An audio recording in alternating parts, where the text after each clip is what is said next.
हाय, मैं हूँ संचिता। मैं आज कहानी का पहला कहानी मैं आपके सामने लाई हूँ बच्चों के लिए। आज की कहानी का टाइटल है चतुर गोपाल। गांव में एक परिवार रहता था जिसमें पति पत्नी और एक बेटा था। पति का नाम गोपाल था। वो बहुत ही बुद्धिमान, नेक और ईमानदार था। वो घर में किताब लिखता था और पढ़ता भी था, लेकिन कोई उसके किताब को खरीदता नहीं था। वो एक मुनीब के यहाँ हिसाब किताब का काम करता था।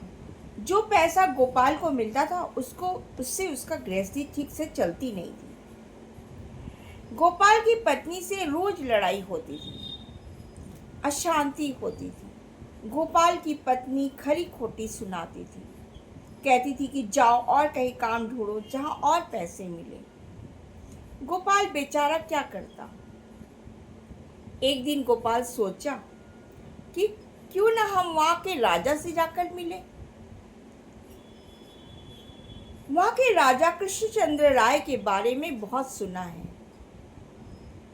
वो बहुत नेक इंसान है। वो अपने दरबार में बड़े गुणी लेखक, साहित्यकार, गायक को मान सम्मान के साथ अच्छे ओहदे पर रखते हैं और उनको अच्छा पैसा भी मिल देते हैं।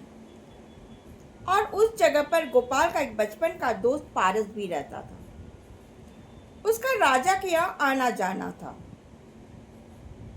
गोपाल ने सोचा, मैं पहले दोस्त के यहाँ जाता हूँ, फिर दूसरे दिन राजा से जाकर मिलूंगा और अपना लिखा हुआ किताब भी उनको दिखाऊंगा।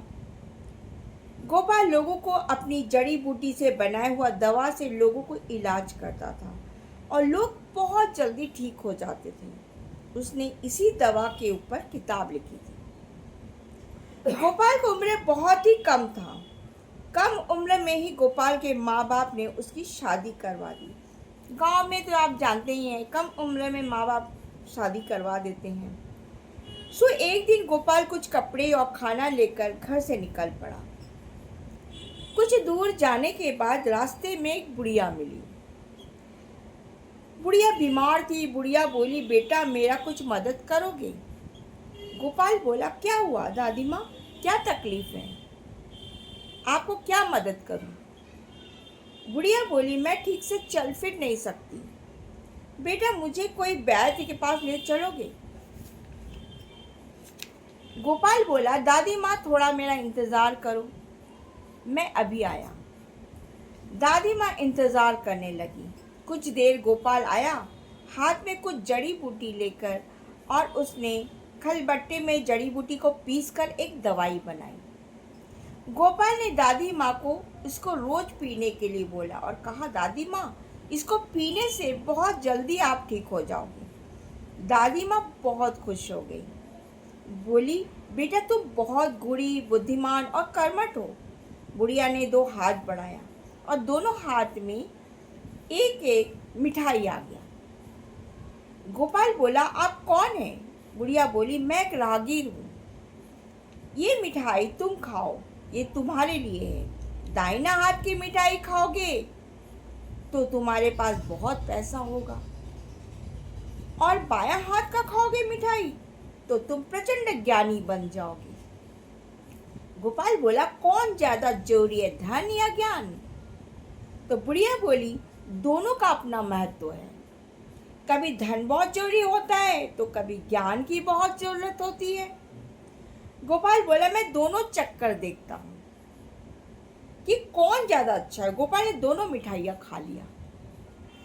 बुढ़िया बोली, तुमने तो दोनों मिठाइयाँ खा लिया। तो गोपाल बोला, आपने ही तो बोला था।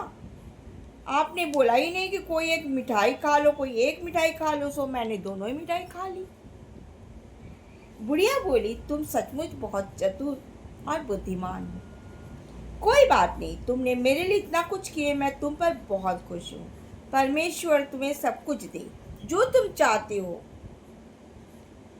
सुखी रहो। बुढ़िया गोपाल को आशीर्वाद देकर वहां से चली गई।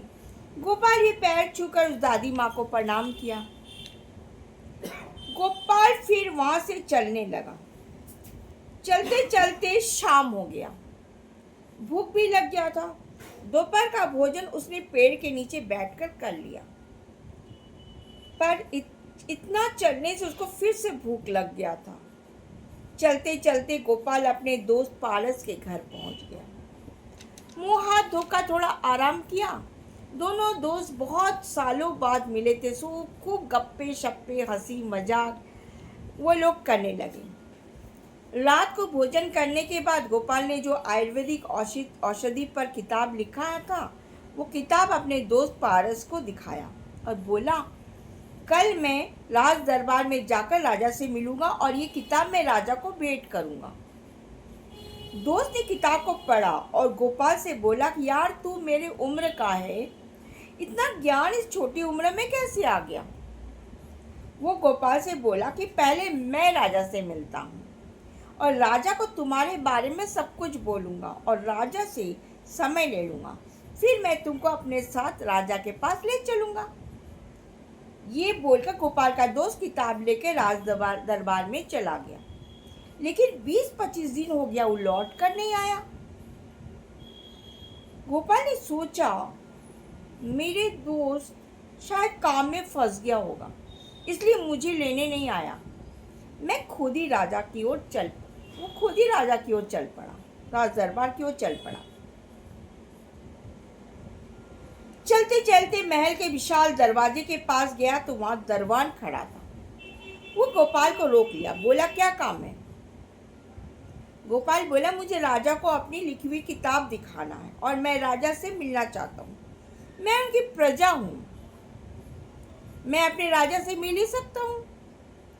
ठीक है, दरबान बोला, आप जा सकते हैं, आप नेक इंसान लग रहे हो। काफ़ी इंतज़ार के बाद गोपाल राज दरबार में गया, जहाँ महाराज कृष्णचंद्र राय बैठे थे। गोपाल ने राजा को प्रणाम किया और बोला, राजन, आपकी न्याय और परोपकार की बातें मैं बहुत सुना हूँ। मेरा बहुत दिनों से मन था आपसे मिलने का, सो आज मैं आपसे मिल ही लिया। राजा ने बोला, कहो मैं क्या मदद कर सकता हूँ। गोपाल ने कहा, मेरी कुछ पुस्तक मैं आपको दिखाना चाहता हूँ। हाँ दिखाओ, राजा ने बोला। पुस्तकों को देखकर राजा अचंभित हो गया। राजा ने बोला, तुम तो बहुत और गुणी और ज्ञानी हो, इतनी कम उम्र में इतना अच्छा पुस्तक लिखना कोई साधारण काम तो नहीं है। गोपाल आयुर्वेद से कैसे उपचार करते हैं, किस औषधि में क्या गुण है, उस पुस्तक के बारे में भी जिक्र किया जो पुस्तक उसको दोस्त को दिया था। राजा ने बोला, पर यह पुस्तक तो पारस नामक एक युवक हमारे यहाँ काम करते उसने लिखा है। पर गोपाल ने कहा, ना महाराज, उस पुस्तक को मैंने लिखा है और वो मेरा बचपन का दोस्त है, उसको ये पुस्तक मैंने ही दिखाया था। ये सुनकर राजा ने कहा, तुम्हारे कहने का मतलब तुम्हारा दोस्त धोखेबाज है, उसने तुम्हारे साथ धोखा किया है। तो गोपाल ने बोला, जी महाराज, वो मेरे साथ सही में धोखा किया है। आप उसे इस दरबार में बुलाए और किसी दो स्वस्थ व्यक्ति को बुलाए, सारा सच सामने आ जाएगा। राजा ने ऐसा ही किया। गोपाल का दोस्त पारस आया, उसने गोपाल को देखकर डर गया। राजा ने बोला, ये औषधि वाली किताब तो इसने लिखा है। तो पारस बोला, ना महाराज, ये किताब मैंने लिखा है, ये किताब इसने चोरी की है। राजा ने दो स्वस्थ व्यक्ति को बुलाया और पारस को उपचार करने के लिए कहा। उसने तुरंत उपचार करना शुरू कर दिया, लेकिन उसने देखा गोपाल खड़ा है, कुछ नहीं कर रहा है। तब पारस ने सोचा, आज समझ में आया, इसने एक किताब लिखा ही नहीं है। उपचार करते समय राजा ने बोला, निकल जाओ मेरे दरबार से, धूर्त इंसान। पारस ने बोला, महाराज आप क्या बोल रहे हैं। गोपाल ने बोला, ये दोनों स्वस्थ व्यक्ति हैं, इन लोगों का कौन सा इलाज कर रहे हो। और तुम दोस्त के नाम पर कलंक हो। तुमने मुझे इलाज कर, और तुम दोस्त के नाम पर कलंक, तुमने अपने दोस्त को धोखा दिया है। उसको राजा ने निकाल दिया। गोपाल से बोला, तुम बहुत बुद्धिमान, गुणी और ज्ञानी व्यक्ति हो। मेरे दरबार में तुम जैसे व्यक्ति की ही जरूरत है। आज से तुम मेरे दरबार में नौकरी करो। गोपाल बहुत खुश हुआ। उसको राज दरबार में ही नौकरी चाहिए था। वो अपने परिवार को भी अपने साथ बुला लिया। उसने अपने परिवार को भी अपने साथ बुला लिया और बहुत सुख से जीवन यापन करने लगा। और राजा को भी हर मुसीबत में सहायता करने लग गया। कैसा लगा मेरी? अगर आपको अच्छा लगा, please like, share and subscribe my channel. Click the bell button below, जिससे मेरे हर वीडियो की नोटिफिकेशन आपको मिल जाए, तुरंत मिले। थैंक यू, धन्यवाद।